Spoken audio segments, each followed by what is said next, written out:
Competing at a combined weight of 405 pounds, they are the reigning, defending, undisputed Racing Dudes Triple Crown champions of the world, the Magic Mike Show.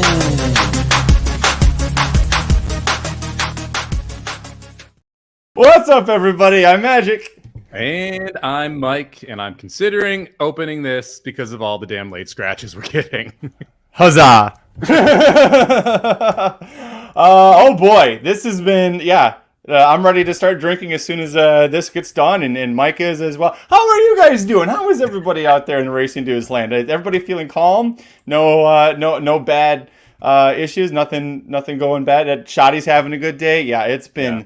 I honestly want to pour one out for Shoddy more than anyone else, because I know how she and Davey have been into practical moves so much, and how fun it is to like actually love a horse, and then to see it kind of build up to this, and you get a horse like for you last year, you had one as well, and like it then just for it all to fall apart and essentially a training accident, throws a jockey, takes off, game over.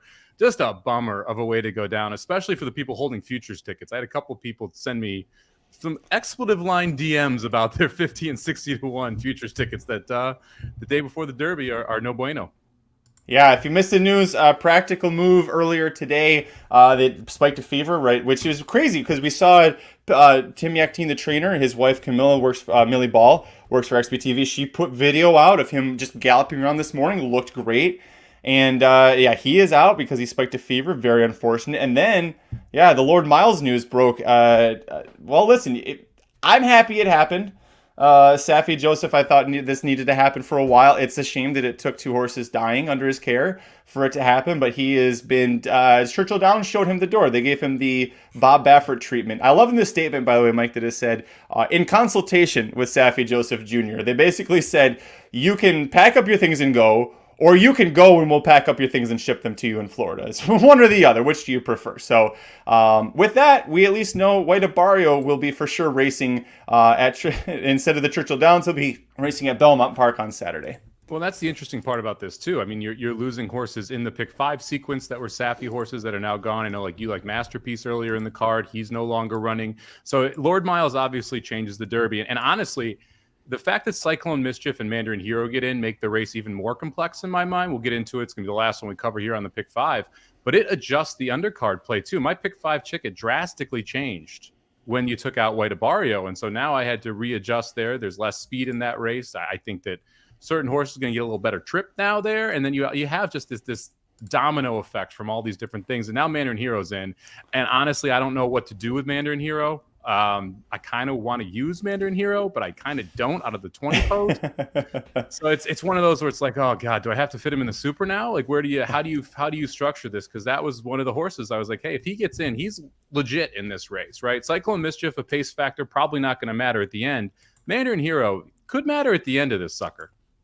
Yeah, absolutely. And especially, I was a big fan. Practical Move was my top pick until that scratch happened. And Mandarin Hero, I didn't add him in. I'll tell you that now. But it is very interesting. And unlike the other Japanese horses, Derma Sotogakin Continuar, who I'm not using, Mandarin Hero came to the U.S. and proved on dirt that he can hang with my top pick in the Kentucky Derby. By the way, post 20, which as of right now is where Mandarin Hero will break from, is 2 for 19 winning the Derby, 2 for 19 in the money in the Derby. Kind of a boom or bust post. So either you win or just don't even play him in the top 3. So if you're thinking about, do I put Mandarin Hero there? History says either put him to win or don't use him at all. Well, and the two were Big Brown, right, who won and was a legit Triple Crown contender till he goes down to one knee in the Belmont, and the biggest fluke in the Derby history where we're striking. But like, it's not you either have to be a legit Triple Crown contender or have the fastest pace ever to win out of the 20 post, and it's a lot to ask,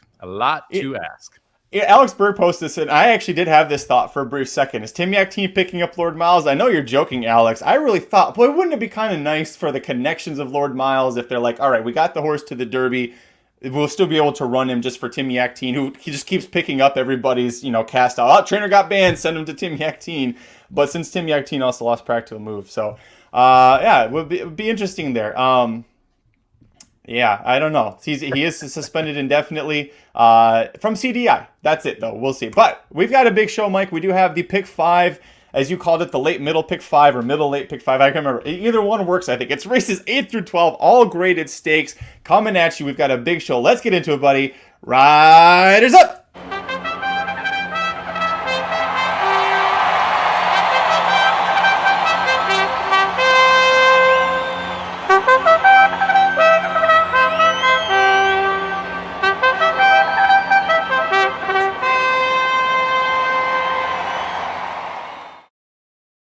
Almost forgot to completely forgot to share the screen here. Bear with me 1 second here. I'll get this filled up. First leg of the Kentucky Derby, pick 5 on Saturday, May 6th, race 8. It's the grade 2 Pat Day Mile for 14 3-year-old males going a one-turn dirt mile. And Mike, you teased earlier this week, I forget which live show it was, you teased that you had a strong opinion here, so I'm very curious. Where'd you go on top? Yep, if you have trouble with a race, why not single? And that is what I am going to do to start out this sequence, because I want to spread in every other race. And so I'm going to take what is my biggest opinion in this pick 5 sequence and hope to holy hell that Tim Yakteen wins a race on Saturday. And that's going to be the 7 horse, Fort Bragg. I talked about this horse after the Florida Derby. We saw the break. We saw the move. He had to rush up in 22 and change, 46 and change. I thought he actually held on fairly well, considering everything that went wrong in the Florida Derby. This isn't a field of world beaters, man. So when you look through this thing, like a little interested in Kangaroo Court, I could make a case for Echo again. But for me, I'm just going to try and get through here with a single so I can sprinkle some prices throughout. We often talk about how singling the tough race is a great way to play these pick 5 sequences, because if you're right, it gives you an ample opportunity to cash a monster ticket, especially against other people when you're contrarian here. So I'm going to go up ahead and I'm going to single the 7 Fort Bragg. I think he is better around one turn. I think he is better at a mile. I think that Florida Derby is an underrated race from him. People have been just shitting on the Florida Derby left, right, and center the last week and a half. I don't think that's fair or accurate. So give me Fort Bragg, the 7 as a single here to kick this off. I got to admit, when you started off saying Tim Yakteen's going to win a race, I thought, your strong opinion is a Calbred that's only ever faced Calbreds, almost lost a 6.5 furlongs. You're going to play Kangaroo. Oh, that's right. He's got Fort Bragg still because of Baffert. That's right. Also, my top pick in here. I didn't single, but I agree with everything that you said. You're actually the one who put me onto Fort Bragg because of that Florida Derby when we were watching the replay the Monday after the race. The fact that I really think this horse is best at one turn, like you mentioned. The Damn March Express was a stakes winner, multiple stakes placed turf sprinter. So again, that kind of leads to he's probably going to be better going a one-turn mile. He did break his maiden. Actually, he broke his maiden twice going a mile. It was 2 turns. First time he was DQ'd, given to Practical Move, and that's actually how Practical Move got his maiden victory. But he did that from off the pace, and then next time out he went gate to wire over Reincarnate, a horse that's in the Kentucky Derby and has shown up in the bunch of the Kentucky Derby prep races along with winning the Sham Stakes. So I'm with you on that one. Second for me, number 9, General Jim at 4-1. This was a horse that actually was going to be my top pick in the Fountain of Youth. And then he scratched. He missed a week of training as he caught a fever or something. There was a small little hiccup, but trainer said, you know what, we're not going to go ahead and force General Jim to go in there. I love that he shows up here because that Swale Stakes win at 7 furlongs I thought was beautiful. The Fountain of Youth, the big reason I liked him is because the mile on the 16th at Gulfstream, they're stopping at the 16th post. So again, a little bit of a shorter distance than even mile on the 16th would have been. And then also, look at the Mucho Macho Man. He had a really horrible trip that day, cost him any kind of chance. Third place finisher was Lord Miles, who we just talked about, won the Wood Memorial, should have been in the Kentucky Derby. And I think there will be a fast pace here. You've got Kangaroo Court in here. You've got Fort Bragg should be probably sitting off of it a little bit, which I think is best for him. Echo again might go to the lead. Frosted Departure is probably going to want to go to the lead. There's a lot of speed. I think it's going to come back, and it's going to set up for Fort Bragg or General Jim. On the off chance that doesn't happen, or say Churchill just decides that Kentucky Derby Day, speed's going to be killer, I'm going to use the 5 Echo again as well at 7-2. Super impressive debut winner going gate to wire at Saratoga, going 6.5 furlongs. Tried 2 turns in his next 3 starts, didn't leave a mark. The Kentucky Derby Trail wasn't for him. He came back in that 1 mile allowance at Oaklawn Park, which is a 2-turn race, but just like with Gulfstream and a mile on 16th, at a mile at Oaklawn, they stop at the 16th pole, and that was a big key as to why he won by a length and a quarter. He's 4-5 that day, getting 7-2 here. He'll probably still get bet down at probably 5-2, 3-1 range is what I'm thinking, Mike, and probably is a big reason why you were against Echo again. But I love the fact that he showed in that last race he didn't need the lead. He sat a few lengths off. He let a horse go that was kind of an easy leader early and was able to just shoot right past him and go on and get the victory. So I went 7-9-5 here, but I do respect the balls to take the number 7 as a single. Yeah, just trying to separate here and find a way through here. Because if I didn't use the 7 as a single, I'd be 4 deep in here. I would be using the 1, the 5, the 7, and the 10 Curly Jack as a price. Those would be the 4 that I'd be looking at. I think this pace setup here for Curly Jack is phenomenal if he's good enough to win here at a mile distance. You're getting 12-1 on him. But you got to figure out where you're going to single. And to me, it was here or it was up to the mark. And I didn't want to single up to the mark later because I like 2 horses that are shipping in for that race. So I'm going to take a swing here, try and get through this first leg with just 1 horse and then be able to spread everywhere else. I think you could see prices in every single other leg in here. And I'm not even going as deep as I'd like in the Kentucky Derby to get to my picket. So you got to single the tough one sometimes if you want to get through. And honestly, you could make a case for Damon's Mountain. You could make a case for Gun Pilot. You could make a case for General Jim. So it's one of those spots where you got to decide where your biggest opinions are. And for me, that was Fort Bragg here in this first leg. Speaking of big opinions, we'll move on to my single, second leg of the Kentucky Derby, pick 5 on Saturday, May 6th at Churchill Downs, race 9, the Grade 2 American Turf Stakes for 14 3-year-old males plus 2. Also eligible is going a mile and a 16th on the new Churchill Downs turf course. Where are you going on top, buddy? I'm going to go with 2 logical horses and then 2 big-time swings in here. The logical horses for me, the one major dude, look, they tried him in the Kentucky Derby Trail. They sent him to synthetic. I thought he actually ran pretty well behind 2 fills. Now he gets back to turf. Which is his best surface. He's going to sit a very good trip here, being able to sit right behind the speed. The one rail draw is perfect for him, for his style, for wanting to save ground on both turns, be mid-pack to forwardly placed, and then make a move. So Major Dude makes a ton of sense on the rail at 5-2. And Carl Spackler is the other one that you got to at least talk about here, because Carl Spackler has a chance to be Chad Brown's or one of Chad Brown's next great horses. And that's what we saw in that Gulfstream Park win. You're going to, if he wins the way he could, this is the last time you'll ever get 3-1 on this horse. And that really is why if people are trying to single him or want to bet him to win, I don't hate that idea. But for me, I think there are some interesting horses in here from both a pace and a getting back on the turf perspective that made me spread a little bit more. But I'll start out with the 1 and the 11. Hey, you call it the 11, Carl Spackler. That's my single here.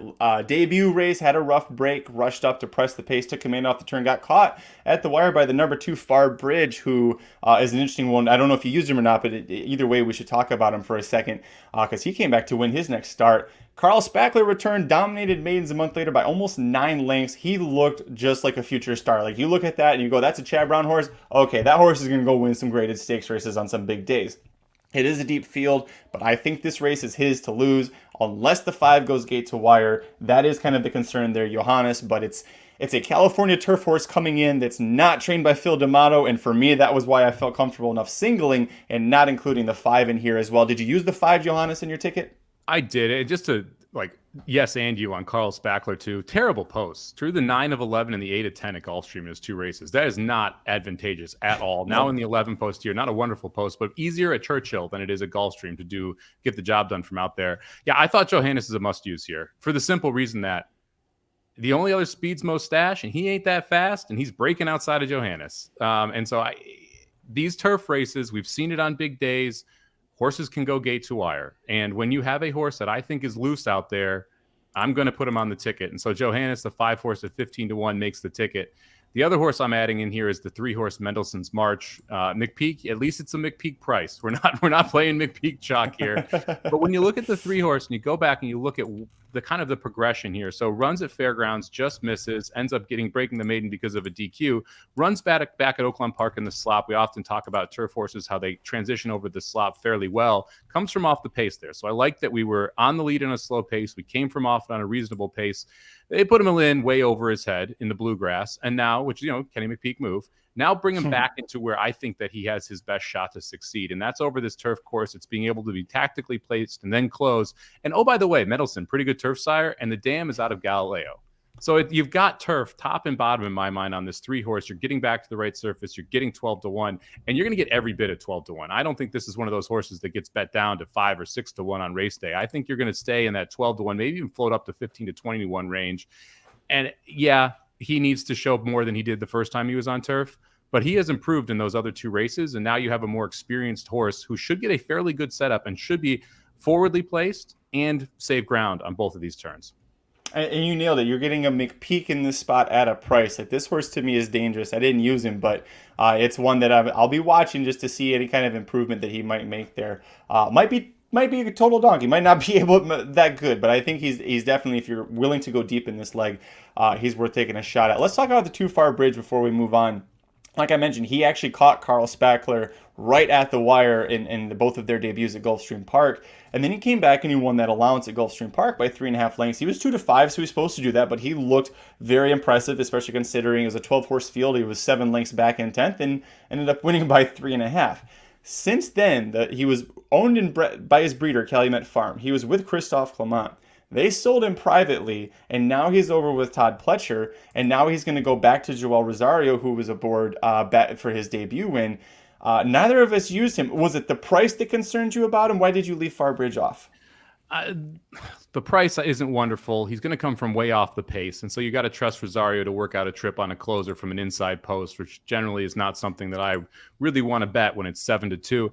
And I don't love the fact that Calumet sold this horse. I mean, that to me was something where it's like, okay, I get you want to go after the money when you can, but Calumet likes to breed horses. This is an English Channel out of a Kitten's Joy mare. This is a great horse to breed long-term from a turf perspective. Mm-hmm. I don't love the idea. They're like, nah, this might be the time that we can get the most money for him after he wins an allowance at Gulfstream Park. So the trainer switch doesn't bother me. The sale is a little interesting to me. It's definitely not a positive.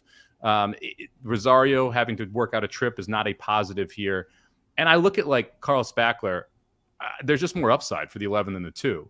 Major Dude is already better than Farbridge, the 2. So you really got to think that Farbridge is going to take a step forward first time in the Pletcher barn and get the pace set up, which I don't think there is here, and also be okay with choking down a 7-2 price. And for me, I'd rather take shots of the 3 and the 5 than include the 2 on the ticket. And I think all great points that I agree with. And I think you could see Farbridge win a graded stakes this summer at Belmont, Saratoga, somewhere on a major track. It's just, I feel like this isn't the spot to do it. And you nailed it. The pace doesn't set up well for him. I'm thinking Carl Spackler, who's probably projected to sit 4th, 3rd, depending on what the 12 Fantastic again, our old buddy does. You mentioned Mustache will go. Mendelssohn's March will probably sit right there. Major Dude will probably be right behind them. So a lot of the horses that we like sitting closer when you've got that 5 who has the potential to at least be very hard to reel in. And when you're going to be coming from 9 lengths back like Farbridge might be, just a little bit of a tough spot for him. So don't hate the horse, just hate the spot for him. Yeah, I want to mention the 4 too, because I've heard a lot about the 4 Talk of a Nation, and this is one that I considered as well. I don't love Tampa turf form. That to me is a knock. I mean, obviously I'm not using Mustache either, who ran second in that race to Talk of a Nation. So for me, that the Tampa issue is there. The trip was also perfect on this horse. And when you have these perfect trips and then they come back in a race with a bigger field where they're going to have a little bit more difficult time of working out exactly how they want to work it out, to me, it's hard to take that type of horse. Again, 10-1, not a bad price. A horse I considered using, one that just ended up on the outside looking in for me. Great point, and especially if someone like Mark likes the 4, that's definitely one you want to give another look to. Let's move on. The third leg of the the Kentucky Derby pick 5 at Churchill Downs on Saturday, May 6th, race 10. This is a grade 1 Churchill Downs Stakes. Somebody please come up with a better name than that.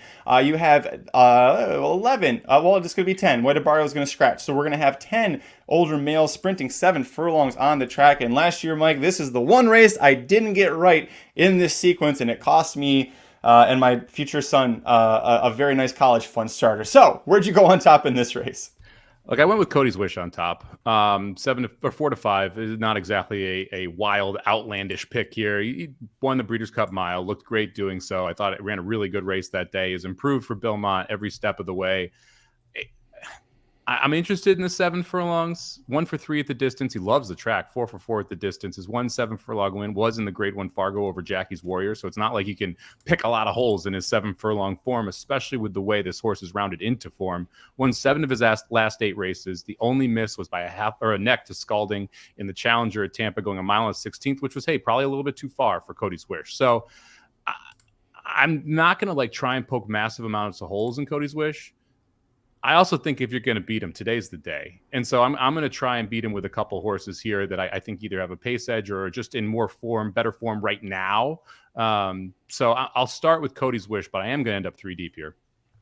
Yeah, it's funny to say that a son of Curlin out of a Tappet mare that a mile and the 16th may or may not. Maybe that's a little too far for them. I went with the angle of I did use Cody's Wish. I have him second, but that loss in the Challenger came after a 104-day layoff. He hasn't been seen in 182 days at this point, and to me, this is the time I'm trying to beat him. Ed Burke brought it up. You know I'm going with my boy, the number 10 Endorsed. I love this horse. He has looked like a new horse since last November. Reeled off 3 graded stakes wins at Gulfstream after he had a good second at Keeneland on the Breeders' Cup Week, Breeders' Cup Undercard. Those wins, 7 furlongs or 8 furlongs, so you know the distance won't be an issue for him. Won the Grade 3 Hooper on Pegasus Day. That means every strong horse that was a one-turn horse in training at that point was at that race, and he beat them all by open lengths. Goes to the Gulfstream Park Mile and Fountain of Youth Day. Again, it's the Gulfstream Park Championship meet. All of the best milers are going to be right there, and he beat all of them again. He showed 1 and 3 back. He can sit within a length of a moderate pace, which kind of projects like it might be that way, and still succeed. But he also showed 2 back that if things heat up a little bit and he has to fall back a little farther behind, he can still sit behind and get the job done. I don't think that latter style will be as successful because we know Cody's Wish will be coming from behind, and he's going to have to work his ass off in that Churchill stretch to keep Cody's Wish behind him. But I went with Endorsed on top at 5-1. Cody's Wish, a great pick in second. No shame there with picking this horse. And if I'm not going to let him beat me and knock me off this ticket. Third up for me, I went with the number 6 Teano's Twist at 6-1.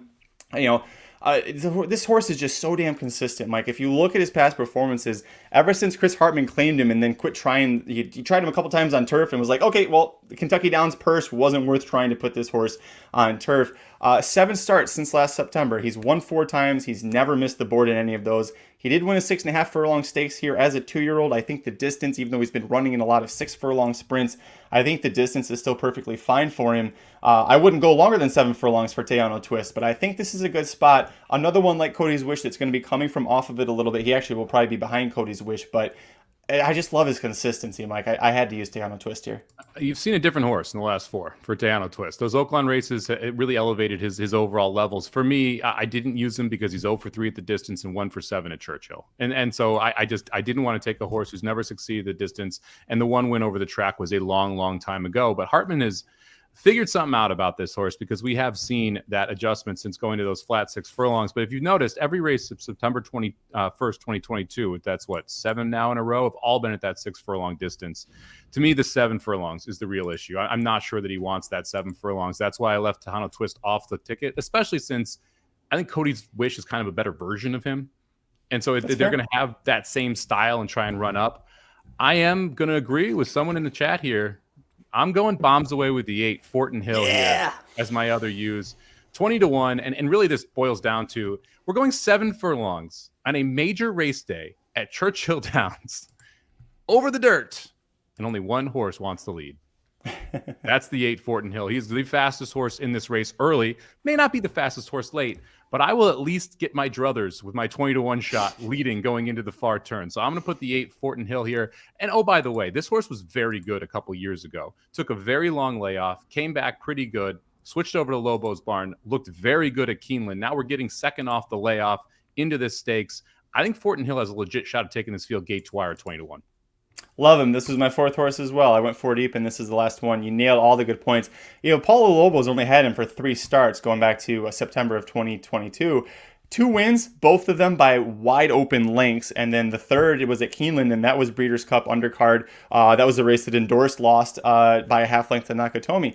He was right there. He pressed the pace. Do you remember who he was pressing that day in that allowance? No, who? The last place finisher, Messier. Messier was the horse he was pressing. Messier, they got halfway through the race, and Messier said, F this, I'm done. This horse did not. He kept going. So I think this pace sets up really well for him. I see some people in the chat, Dr. Tang, stop trying to make Hoist the Gold happen. I think he's a great underneath horse, but I'm not using him. It doesn't sound like you are as well. Yeah, Hoist the Gold is so fetch, man.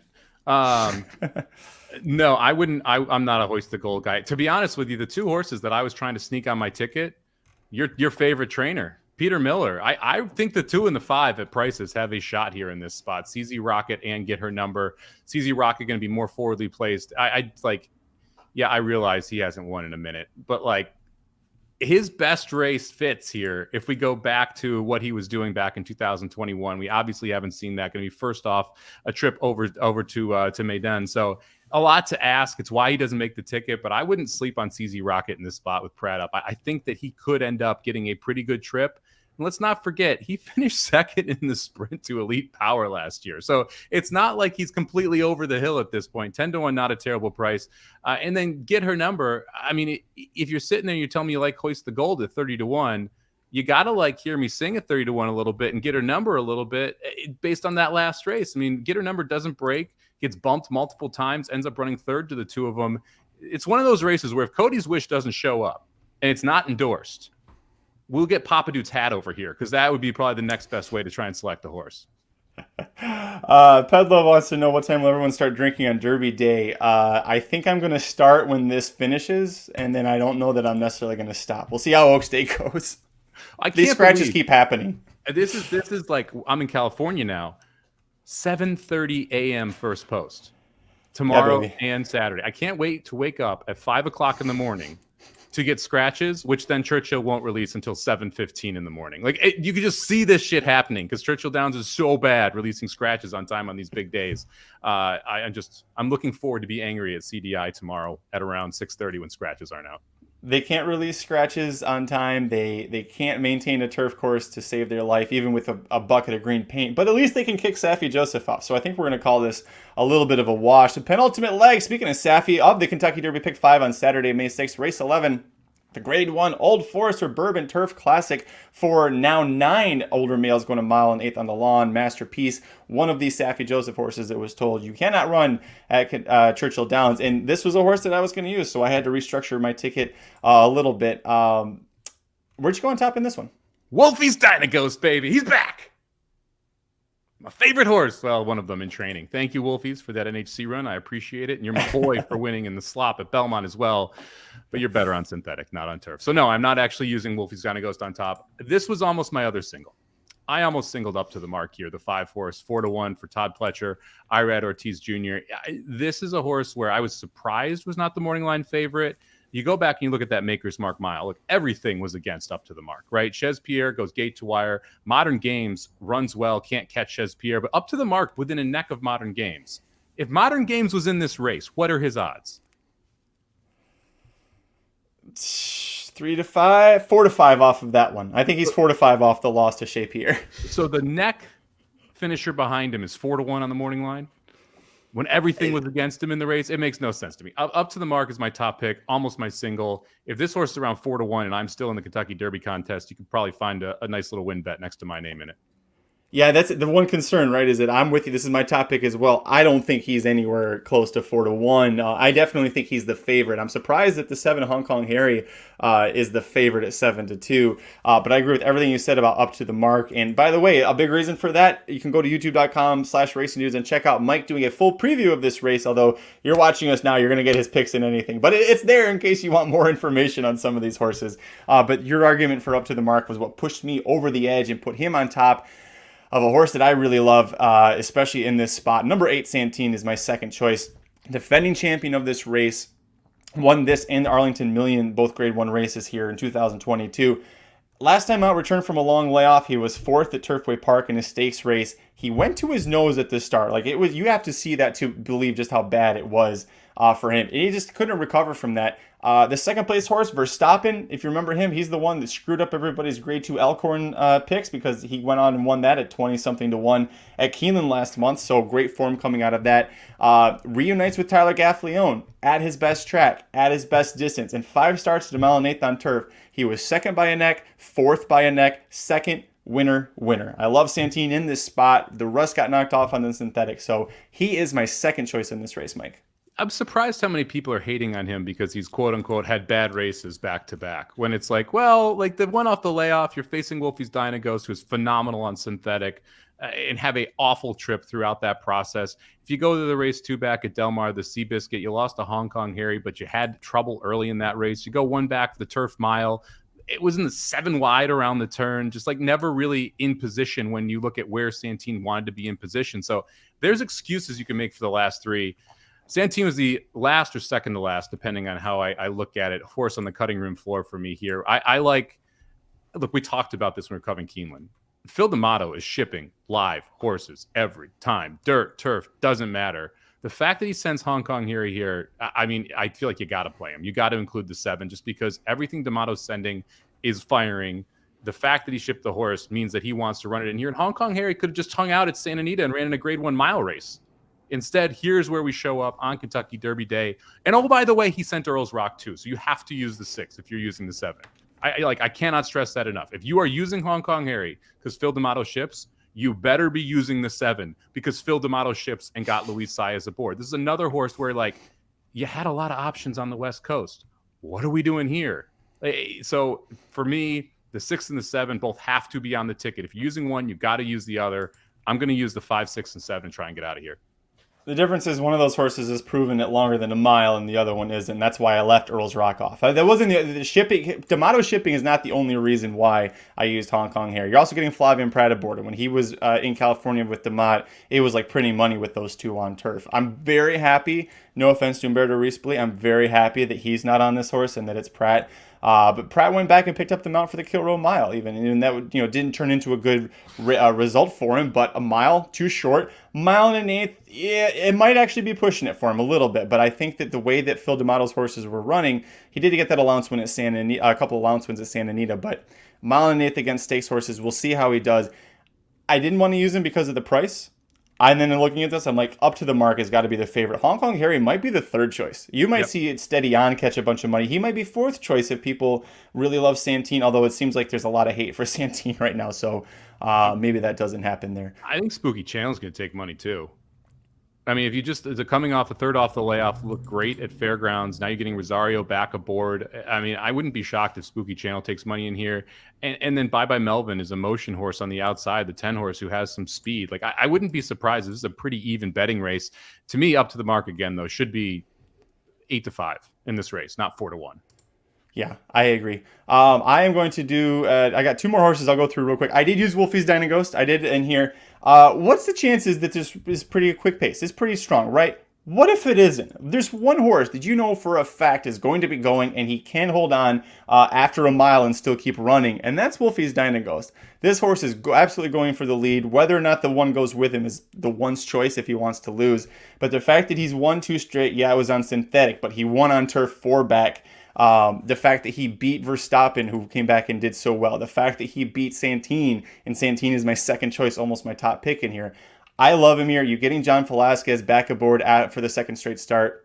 Johnny V, Johnny T, it's a horse that's just, Mike, he's proven time again, even if he isn't going to win, he's going to be around in these races. He's going to be there with a chance. And at 10-1, when all the other horses I'm using on here are single digits, are 5-1 or lower, I've got to use Wolfie's Dynaghost because I think he's going to give me a good thrill and at least a chance at a big score. I kind of wish Saez got the mount. Saez obviously on Earl's Rock here, not Wolfie's Dynaghost. The one thing that like, okay, so Wolfie's Dynaghost is a better synthetic horse than turf horse. Let's just get that right out of the way. He's undefeated on synthetic. He pulled off one of the best races I've seen NHC Day 2 years ago when he went 46 and change on the Gulfstream synthetic where no one could go gate to wire, and he went gate to wire. The Jonathan Thomas thing's interesting. That's one that people don't really talk about with Wolfies. He's only run in that barn twice. That was the 2 synthetic wins. We have not seen him in Thomas's barn on the turf yet. If you're going to make an argument for why he can take a step forward here, 3rd off the layoff as a 5-year-old, to me, Jonathan Thomas is a big part of that argument because I do think he is a better trader than Albatrani. So if you want to make the Wolfie's Dynaghost case, to me, that has to be a part of it. For me, I just, at this distance on the turf, I can't do it with Wolfie against what I think is a pretty darn good field here. So I love Wolfie's Dynaghost. I will be sad if he wins and also happy for him if he wins, if that makes any sense. Sad because I will lose all my tickets, but happy because it's Wolfie's Dynaghost at least. Dave calling him Wolfie Honey Badger Dynaghost. I love it. That's a good one. If he wins, we'll have to start. You know what? We'll just adopt it anyways. We've got to try and remember. Dave, remind us if we forget next time we do a Wolfie's Dynaghost race, which happens about once every 2 or 3 starts for him. We'll just start calling him the Honey Badger. I like that. If anyone has a Wolfie's Dynaghost saddle cloth or know how to get one, let me know. This is the #1 horse I would like that is in training right now to get a saddle cloth from. So if there's ever anyone out there, let me know because I love me some Wolfie's Dynaghost. And I'll also tell everybody out there if you find one, Mike's willing to pay top dollar for it. There's probably not a dollar amount you could give him where he wouldn't go, yeah, I'll give you that for it. If he says no, just tell me. I'll send him a bottle of Casamigos and you can count to 30 and then he'll say yes. Take longer than 30 seconds. Okay, you're right. I'm sorry. I forgot that you're not Aaron and Jared. You can hold your liquor a little bit. Last on the ticket for me, because Masterpiece is scratching, I did want to use him in here. The number 4 Steady On, I'm going to use him. It's very chalky for me. You said 4 lowest choices here, but he's been really competitive in his last 7 route starts. I was trying to play against him because I like so many other short price favorites. It's got 1 finish in 7 starts. It's outside the exacta when he's been routing. And he missed 3rd by head on synthetic in a race won by Wolfie's Dynaghost, who we just talked about. The Honey Badger is the tent pole for everything of which I'm basing around my handicapping here. So that's probably going to be a bad idea. Hi, JD. Yeah. Masterpiece is scratching. Saffy Joseph Jr. has been banned from CDI. They gave him 2 options. He can pack up and leave, or he can leave and they'll send his shit to him. So what happens when you kill a bunch of horses leading up to the Kentucky Derby, and all the media wants to talk about is your horses dying. All right, Mike, let's move on to the 5th and final leg of the Kentucky Derby Pick 5. It's, of course, the 149th Kentucky Derby. 23-year-old colts, all going a mile and a quarter on the dirt. Let's see, we don't have 10 Practical Move anymore. We don't have 19 Lord Miles anymore. So we've got Cyclone Mischief and Mandarin Hero in, and it is really great. I will say that all 3 Japanese horses that tried to get into this race, they are going to be here. It's exciting for them. I didn't use any of them, so if one of them wins, I'm probably not going to be happy that they got in here anymore. But where are you going on top, buddy? Today has been interesting because the 10-horse Practical Move was a full fade for me, and the 19-horse Lord Miles was absolutely no interest. Thought could finish last. So losing 2 horses that I've had a pretty good take on, and then picking up Cyclone Mischief, who matters a lot for the pace from the 21 post, because he's gonna be going. He's gonna juice it up a little bit, and then a horse I think can legitimately hit the board in the 22 and Mandarin Hero makes my day a lot more difficult because I had this superfecta figured out, and now Mandarin Hero is putting my mind in a twist, and I got to decide what I'm gonna do with it. Look, Forte is the best horse in this race right now. If you gave me 10-1 on every horse, I would pick Forte, but I don't get 10-1 on every horse. I'm staring at 3-1 on Forte. I can't put him on top. I'm going to use him in the pick 5. I'm going to go in 4 deep here. My top pick at the prices listed is going to be Mage. We talked about this. I've talked about this endlessly here. The trips in both the Florida Derby and the race prior to that were not great. The breaks sucked both those races. He projects to get a phenomenal trip if he can break okay. I don't even need him to break like a rocket. Just break okay. And you've got the horses to his inside, the 2, the 4, the 6, and the 7. We're all going to go. You've got Tappet Trice, who breaks worse than anyone in this whole thing. So get him out of there. He's going to back it up. Then you got the 1 and the 3, who both have some tactical speed. There's a world here where Mage is sitting in 5th on the rail behind the 1 and the 3, or in 5th on the outside of the 1 and the 3, heading to the first turn. If that is the case, he is dangerous in this race. It's a lot of ifs. It's 15-1. I'm willing to take those ifs on here. I feel like you have to use Mage. I feel like you have to use Forte. I'm going to use 2 others, but those are the 2 horses I like most in this spot. So the big difference between you and I for how we saw this race, I chucked the Florida Circuit horses, and you're just zeroing right in on them. And neither one of us is wrong yet because we haven't run the race. I left off Forte, and I'm leaving off Mage. Absolutely leaving off Mage. Top pick for me, it's Practical. Well, it's not Practical Move anymore. I sang a song about him. I put myself out there, Mike. Aaron said, listen, it was probably destined to be, and this was just the horse racing gods, making sure that I made Angel of Empire my top pick to win the Kentucky Derby. It's a steadily improving horse, trained by one of the 3 best trainers in the nation, with one of the 3 best jockeys in the nation aboard. The fact that he went to the Risen Star Stakes and won as he did, the prep race that I point to and say that is the single most important one as far as the Kentucky Derby, the most important prep race along the entire Kentucky Derby trail. Sorry, stumbling a little bit. I think that that's a big reason why he was then able to go to the Arkansas Derby. He took his race to 2 different tracks, back-to-back, won very impressively both times. And then if you go back and watch the 2019 Kentucky Derby and watch Country House, Flavien Prat had never been aboard him before. Swing! Swing! Tent pole! I'd almost get mad at you for interrupting me, but that's fine. That works out. It's Flavien Prat. Yes, I absolutely love Prat. But if you watch the Country House trip, he never had been that close before in any of his races. He didn't cross the wire first. It was a juiced up maximum security, but he put him in the right spot. He gave that horse every opportunity, the best chance to win the race. And that's why I'm ultimately landing back on Angel of Empire, even though pace-wise, normally if you look at a bunch of his races, no, he hasn't been that close, and that is a detriment to him. But he's outside of a lot of speed, and I trust Flavien Prat as much as I trust any jockey in this race to put this horse in the right spot. And on that note, Tapit Trice. If there's anybody other than Luis Saez aboard, I'm not using Tapit Trice in this spot. But the Bluegrass race, if you remember when we watched the replay on the Monday Magic Mike show, I pointed out every single point that Luis Saez made the right move, the right move, the right move. He, to me, is the smartest jockey in the country. This is, I think, the most talented horse in the crop, trained by another one of the best three trainers in the nation for this spot. The big issue for him is that it's just going to be the post, right? You've got so much speed around him. I'm worried about all of the speed to his outside crossing over and forcing him way back. But the Bluegrass trip, that kind of same thing happened with less talented horses crossing over on him. Saez was able to angle him out and put him in the right spot. So I'm going with 14 and 5 as my two top picks here. I got one more, but what about you? You've got some more too.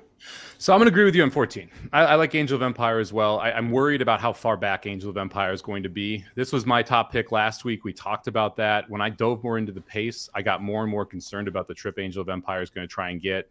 Not a wonderful breaker, not a terrible breaker, but not a ton of early speed. Now, if you go back and you watch the Arkansas Derby, a race where everyone ran their race, Angel of Empire was by far the best horse. And so you see this improve, the jump up in the buyers, the maturation of the horse. If Flavien Prat can keep Angel of Empire closer, I agree with you. I think huge chance for the 14 here. The 5, Tapit Trice. The problem is, if he breaks like he did in Keeneland, Luis Saez will not have the chance to ride him like he did. That is the biggest issue for me with Tapit Trice. He needs to break clean, and he is 0 for 5 doing it. And I picked Mage. People could tell me he's 0 for 3. I understand that. He's actually 1 for 3. If he breaks like he did in the maiden, he's fine. I realize that there's a world where Tapit Trice wins this, but there is also a world where he is last under the finish line because he essentially drew the one of the 16-horse field because the 1 through 4 are all way faster than him. 0 chance he's ahead of those. Would you agree with that? Oh, come on, Hit Show. I wouldn't say he's ahead of Hit Show. 0 chance he's ahead of Hit Show under the finish line the first time. That means he's the one who gets squeezed back the worst. That's why I can't back the Tapit Trice at a 5-1 price, and he's going to be your second choice here. No doubt in my mind, he's going off as your second choice. Third horse I'm going to use is the 17, which is now breaking out of the 16 post. I think it's hilarious that people are like, well, now you can play Dermisot Tagate because he's in the 16. If you like him in the 16, you should have liked him in the 17, okay? Because nope, it's cursed. Practical move getting out of the race doesn't drastically change Dermisot Tagate's chances from the 16 to 17 post. This is just a classic unknown for me. I don't know how good Dermisot Tagate is. I do know that a Japanese horse will win the Kentucky Derby in the next 10 years. This could easily be the one. He's got tactical speed. He's run off the pace in his Japanese races. He doesn't need the lead like he did in the UAE Derby. He is a big horse with big strides that can go the distance. Yeah, there's a ton of question marks. I get it. But when you're playing a pick 5, you ask me who can win the race. I'm not sure how you can say you completely believe he can't. Because you don't know how good he is. You know he can work out a trip. You know he wants the distance. And you know Japanese horses have been successful. So for me, I'm not sure how you say, well, I like the 22, Mandarin Hero, who's been running at the B circuit in Japan. But I don't like the 17, Dermisot Tagate, who's been running in the A circuit at Japan. That's like telling me all the horses at Golden Gate are better than all the horses at Del Mar. That's not true. So you got to kind of decide how you're going to structure your argument there. And so if you're using the 22, you have to be using the 17. And in my mind, Dermisot Tagate is he's the classic unknown. We don't know how good he is. You asked the question earlier, can someone win the Triple Crown, right? And Forte is the most logical pick. The second highest chance to win a Triple Crown is Dermisot Tagate because we don't know how good he is. And he could just be that good. So to me here, it's a horse you kind of have to include in your multi-race tickets. He may run last. He could run first. And when you're breaking down the number of horses that can win the race, I feel like he's got to be included on that list. Manu's still trying after, a month and a half, still trying to tell us how to say the name. We're just going to say how we say it. Deal with it, Manu. Love you, Manu. Listen, Derma Sotogake, my biggest issue with him is that there are a lot of people, including Timeform, who I greatly respect for reading pace. They think he's on the lead. That's based off of one race, the UAE Derby. If you go back to the Saudi Derby, was not on the lead. He was in the middle of the pack. You go back to the stakes at Kawasaki 3-back. He was in the middle towards the back. If you go to the stakes at Hanshin, he was in the middle. He ended up making a move. This horse has only led once, and it was on an asphalt, like a super highway track at Meydan, when maybe the difference was Christophe Lemaire, and he pushed him up there. You know what Christophe Lemaire has done in the Kentucky Derby? He ruined Epicenter's chances of winning last year when he's riding Crown Pride. No, I'm not using Derby. I'm still not over that. I'll never be over that. Listen, Derma Sotogake could win. He could win this and beat me. I'm going to let him beat me. It is interesting that you've got these horses with Derma Sotogake and Continuar that have American Sprinter sires in Mind Your Biscuits and Dreyfong, but they have that Sunday Silence breeding underneath from the dam side that really gives them that stamina. So very well bred horse. I am a little concerned also. Derma Sotogake and Continuar have both seemed to struggle with all of the attention around them at Churchill Downs. I'm a little worried when you've got 147,000 people screaming so loudly you can hear them 3 towns over, that they're not going to thunder snow out of the gate. Like that, something, especially Continuar. Maybe I trust Derma Sotogake a little bit better. Continuar, I think, is just going to be an absolute nutcase from that spot. By the way, you talked about Mandarin Hero, the NAR being the second tier of the Japanese race circuits. They produced Ushba Tesoro, who won the Dubai World Cup this year, and Love's Only You, who won the Breeders' Cup Distaff a couple of years ago. So even their second tier horses, they're still pretty damn good. And we saw Mandarin Hero almost beat the horse that was going to be my top pick for this race. Last one for me. I went back and forth. I almost had this horse on top at one point, even before Practical Move Scratch, and that's the 6 Kingsbarns. And I don't love myself for it, but the more I look at this and remove my heart and just look at this analytically, this horse is extremely tactical. You know, he on his debut, he was just off the lead and won. He went to Tampa. He was multiple lengths back, won that race pretty easily. And then he goes to Louisiana Derby and is given the lead without wanting it and just says, fine. And he ran it was a very slow time. Nobody pushed him. What was he supposed to do? It's not like he was just out there trying to go slow. And when he was asked to go, he really exploded. And I really like that effort from him. To me, this is the type of horse, the classic Saratoga Slim horse, that when they get on the backstretch is going to be up near the lead and is able to shut it off. And he's able to catch his breath, relax, and then when they come off the turn and it's at that quarter pole and you got a quarter of a mile to go to get home, this horse I trust is still going to know, because he showed it in the Louisiana Derby, yes, I can shut it off and I can turn it right back on. Very rare that a horse is so push button like that. Is he good enough? I don't know, but that he also has the second highest Brisnet late pace rating of the entire field, and it came from winning the Louisiana Derby when they went so slow. That tells me that this horse is going to have a ton left in the tank. Jose Ortiz, I think he gives him the early voting kind of Preakness run that he had. You know, Jose Ortiz is very smart. He's got the horse. He'll set him in the right position. He'll give him the chance to go. It's just a matter of the horse is good enough. He might not be good enough. There's a lot of people who think that he is not good enough to win this, and he has to try and beat the Curse of Apollo. I still think he's good enough to be on my ticket. It was between the 6 and 17 for me as the fourth horse in. It was Derma Sotogake and Kingsbarns. These are the two unknowns. I agree with everything you said on him. We don't know how good he is. We don't know how fast he is. There's a lot of question marks. We don't know why the hell he couldn't get a rider until last Sunday, right? I mean, and what we do know is the Pletcher barn thinks this is their third best horse in the race, and that is what ended up taking me off Kingsbarns for Derma Sotogake. But I wouldn't be surprised at all if Kingsbarns wins on Sunday. Or Saturday, sorry. If he wins on Sunday, I would be pretty surprised. He is going to sit a good trip, right? I think we can agree on that. He's going to sit in that middle pack behind the pace, 5th, 6th, 7th, somewhere in there. He's got a shot to win the race. And at 12-1, I totally understand why people want to back him. If I was using 5 horses in the Derby, Kingsbarns would be the horse I was using. But it's funny, he and Satine were the 2 horses that got cut late for my ticket to figure out how to price this thing. And I was down to the 17, Derma Sotogake, Manu, and the 6 Kingsbarns as the last 2 on here. And I went with Derma. I feel like his upside's a little better than Kingsbarns, simply because he is unquestionably thought of as the 3rd most talented Pletcher. And I didn't want to include the 3rd most talented Pletcher when I'm leaving the 2nd most talented off.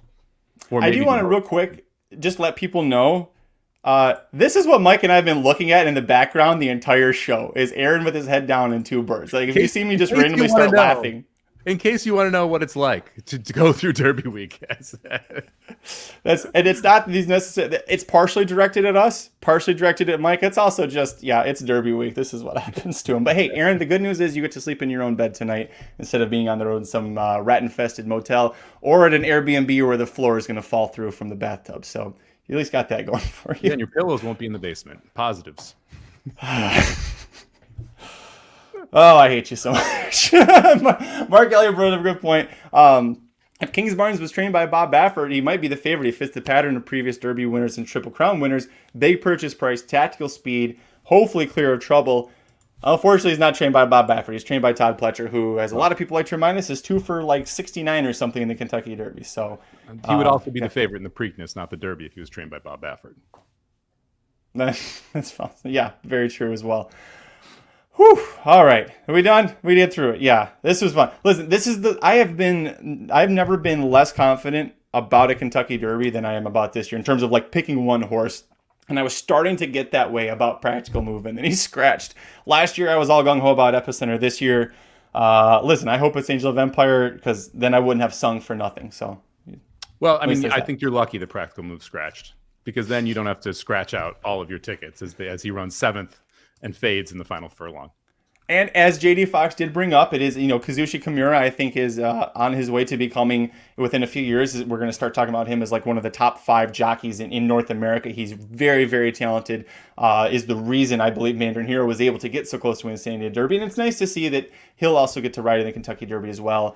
Let's go ahead, Mike. We'll give out our tickets one last time for the audio listeners. And then also, if you're watching on YouTube, we got it, or Twitter, thanks for Facebook, whatever, however you're watching us, take a look down below. I will start off. I'm going to go 5, 7, 9, single the 11, 6, 7, 8, 10 with 3, 4, 5, 7, 8 with 5, 6, 14. That's $90, Mr. Somich. I'm going to go ahead and single the 7 to kick this sucker off, and then go 1, 3, 5, 11 with 7, 8, 10 with 5, 6, 7 with 8, 14, 15, 17, $72 for 50 cents. Whew. We did it. We're done with this, and now all we have to do is wait for tomorrow, and we're gonna be live for like 5 hours tomorrow, and then 10 hours on Saturday. No, it's a lot of fun. It's a labor of love, but it's these damn scratches that just get us done. We'll be better, I promise. Thank you, everybody. I just want the race to run at this point. The fact that we've got to wait for like 2 days now for this race to go is probably the most frustrating part, because like all the work is put in, and now you just have to wait, and you got to see, okay, is it going to rain tomorrow? That's the first question. And then is it going to rain overnight Friday night? So what track are we going to get? Are we going to stay on the turf? And then just run the damn race. Let's just go. Can we just have like 2 minutes between posts and just rush through this thing so we can see the results? The hour between the races gets brutal. Flavian Pratt going to do what John Vlaska did in 2021 when he won with Malathat and Medina Spirit, going for that Oaks Derby double. You can tell I've been talking for too much today, but really, I wanted to let everybody know, make sure you enjoy this week, the next couple of days here. It is crazy, it's hectic, but we've been building to this for 5 months plus. Like, this is the culmination of everything. It's exciting. Don't forget, go to racingnews.com. You can get the Racing Dudes Betting Bible available soon for download. We're just waiting for Jared to finish and put his picks in there. Everything else is in there. Our top 4 consensus from all the handicappers. You've also got Aaron's whole play-by-play for how he wants to attack every single, all 27 races over the next 2 days. We will be live from 4 to 6 Eastern on Friday, covering the La Troyenne, the Edgewood Stakes, if it stays on turf, hopefully, and the Kentucky Oaks. And then we'll be live on Kentucky Derby Day for the last, I believe, 5 or 6 races. It'll be from 1:45 p.m. to about 7:15 p.m., which will be once the Derby's done, and we've all just kind of said, okay, here's what we think about this class. Here is officially the best 3-year-old until 2 weeks from now for the Preakness Stakes. Real quick, you Magic. Tell him, Kevin. Real quick, Magic. Oaks pick. Who you got? I did see that, yeah. Oaks pick. For me on top, it is Southlawn. Yeah, Jared knew that. That's why the little shit took it from me in the draft. But Southlawn is my pick over Wet Paint. I think that she is going to get the jump on Wet Paint, and I think that's what makes the difference for her. Flip it and hammer it cold. 7-4 exacta. Cold. Wet Paint over Southlawn. Those are the two, I think, the only 2 you need if you're playing the Derby Oaks double. I do like Pretty Mischievous in third. I thought that her her Fairgrounds Oaks race, when she got caught was better than it looked on paper. It didn't quite set up for her with pace setup. But I also like Pretty Mischievous. But yeah, good luck. Remember, don't bet over your head. Don't put all of your money into the first race on Friday because it's 27 races and you can sit out a bunch of them. I know I'm going to. That's kind of the way that the betting Bible is structured now, is if you don't have a strong opinion, just take a hard pass on it, save your money, and press your stronger opinions. Good luck to everybody. It's been so fun. Hopefully we have no more scratches. I know we're all done and sick of all of that stuff. So follow us on Twitter. I'm at Curtis Kalleward. He is at Somobomb 18, number 1, number 8. We'll be live again 9 a.m. Pacific, 12 noon Eastern on Friday morning, just to kind of give our last thoughts, answer your last questions for the Derby and the Oaks. But until then, I'm Magic. And I'm Mike. I'm going to go take a drink. Good luck, everybody. The Magic Mike Show, where you hear the experts speak. The Magic Mike Show. Tune into the show every week. The Magic Mike Show. You can trust the show is the bomb because it's being brought to you by RacingDudes.com.